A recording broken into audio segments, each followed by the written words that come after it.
Shalom. I want to begin first and foremost giving all praises to the Heavenly Father Yahweh, His only begotten Son Yahweh Shai, whom the world ignorantly calls Jehovah in Jesus. I want to give all praises in the ancient Hebrew tongue while facing the east. Call halal, la, Yahweh, Ba'ashin Yahweh Shai, Ba'ashin Kodash, Barakati Yahweh, Barakati Yahweh Shai, the water, Yahweh Ba'ashin Yahweh Shai, Ba'ashin Kodash.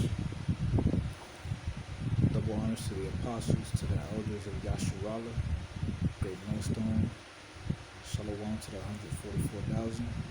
Shalom to the elect. My name is Micah. Today I want to talk about free will.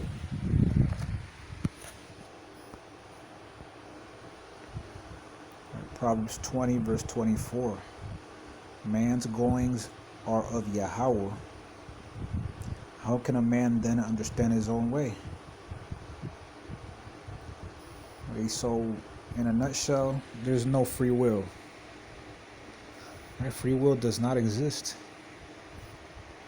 And I think this is like one of the biggest stumbling blocks in these Christian churches, all right, all these Christian denominations. All right, they believe in free will, that, they believe that, I'm saved because when you first start visiting these churches, like for brothers that were in the church before they came into the truth,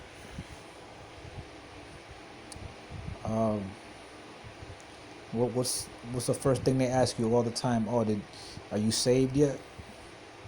Or, brother, are you saved? Sister, are you saved? Are you saved yet? Are you saved yet? Did you accept the Lord yet? Are you saved? But what they don't understand is that nobody's saved until the end comes. All right.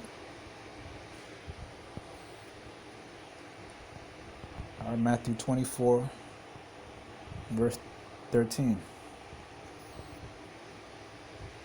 But he that shall endure unto the end, the same shall be saved. All right, so you got to hold on. You got to go through tribulation, all right? Rapture before tribulation is a false doctrine. All right, the so-called rapture, that's going to happen after the tribulation period, because the Lord needs to try everybody, all right? He needs to see everybody.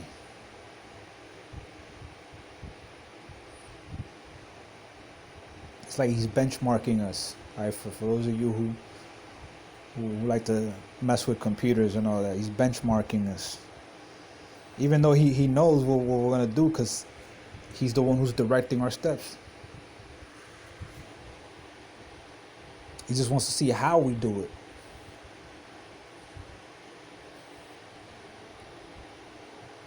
Okay?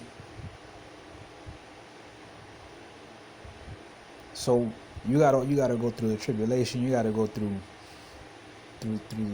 the war, the pestilence, the martial law, societal collapse, all of that, man. You gotta go through all of that. There ain't no, left behind.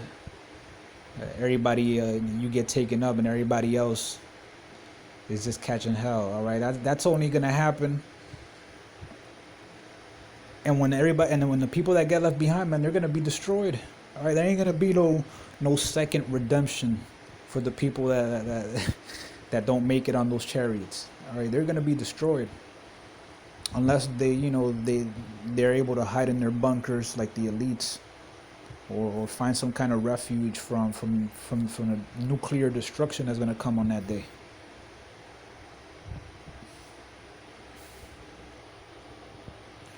All right, so you are not saved just because you accept it. That's an arrogant point of view to think that you're already saved, that I'm saved already.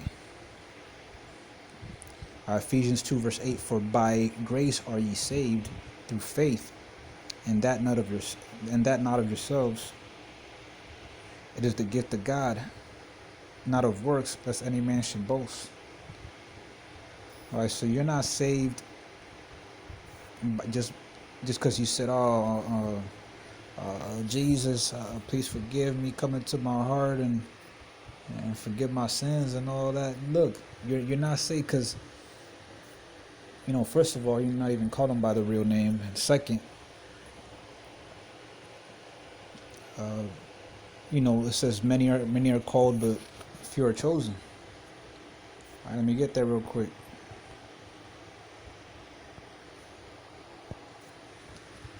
For many are called, Matthew 22 verse 14. Many are called, but few are chosen. All right, so you're not saved until the end comes, all right? And you won't know if you're chosen until that time comes. All right? And who's the one to choosing? All right, it's the Father the one to choosing. All right, the Father, Yahweh. He's the one bringing people over to his Son Yahweh Shai. All right, pursuant to John chapter 6 verse 44. Roughly paraphrasing, no one can come unto Yahweh Shai unless the Father draws him. So if the Father doesn't bring you over to Yahweh Shai, how can you say that you're chosen just because there's no free will, all right? You can't get saved off your own free will by saying that that you already accepted the Lord and he saved you. All right, okay. James chapter 4 verse 13. Go to now, ye that say, today or tomorrow we will go into such a city and continue there a year and buy and sell and get gain, whereas ye know not what shall be on the morrow. For what is your life? It is even a vapor that appeareth for a life for a little time, and then vanisheth away. For that we ought to say, if Yahweh will, we shall live and do this or that. But now you rejoice in your boastings. All such rejoicing is evil. All right, you see that in Christian churches, man. They're like, we're praising the Lord because we saved. And when there's like a new member in a Christian church, Pentecostal, whatever, and the pastor calls I forgot what they call it, but he calls for people to get saved. I think it's what they call it. At the end of the sermon or whatever, the end of the service, be like, anybody that wants to get saved, come forward.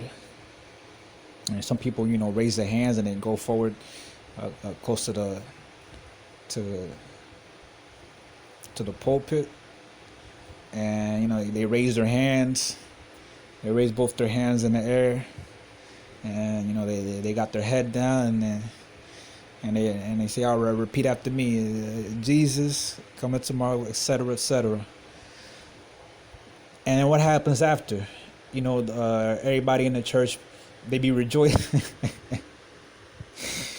They'll be rejoicing, all right, because this person is now saved. But you don't know that, man. You don't know if that person is chosen. How can you rejoice if you don't know if the Lord has actually chosen that person? Hey, because many times you have people in these churches who are so-called backslidden. You backsliding, brother, you backslide. And didn't those people also do the same thing, go through the same motions? They walked up to the front of the church, they raised their hands, and they prayed for Jesus to forgive their sins, and everybody rejoiced. But now that dude is backslidden. He went back into the world, selling drugs, doing wicked shit or whatever.